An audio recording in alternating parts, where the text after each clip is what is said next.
I just finished watching Wonder Man, and this show is a breath of fresh air. I gotta tell you, it was perfect. Perfect. Everything, down to the last minute details.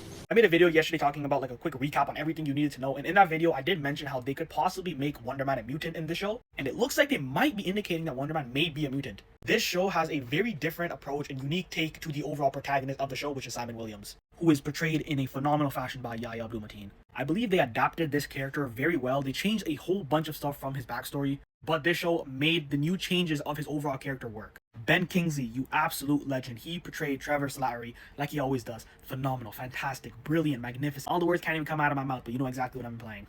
I absolutely loved the dynamic between Trevor and Simon. The characters' bond was so good. It was very refreshing to see. I already know I'm going to be hearing people talking about if this show has anything to do with the Multiverse Saga, Avengers Doomsday, Avengers Secret Wars, and to sum it up in a very simple and short and sweet answer, no, it does not. But the way they portrayed these characters and how the show ends, it makes you want to see the characters more. Like, I want to see Wonder Man again. That's because the show doesn't really rely on the whole action. We do see a bunch of Wonder Man and his powers. We learn more about his backstory. Not everything, but we learn a bit of it.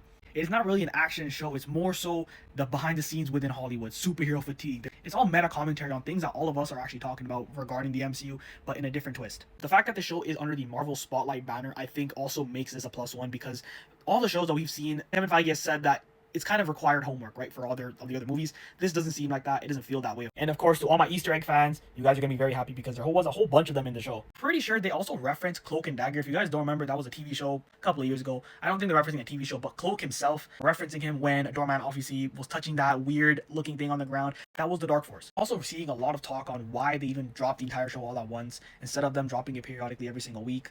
I think it actually works better this way because, me personally, I finished the show and it had me wanting more. This also was one of the shows where it didn't feel slow at any point in time. I think the runtime for each episode was roughly like 30-ish minutes, and it was perfect. All I'm going to say is if they got Destin Daniel Crain to create this masterpiece of a show, he's directed a couple of the episodes, he is going to absolutely cook with Spider-Man Brand New Day. Like, we already know he was able to cook with Shang-Chi.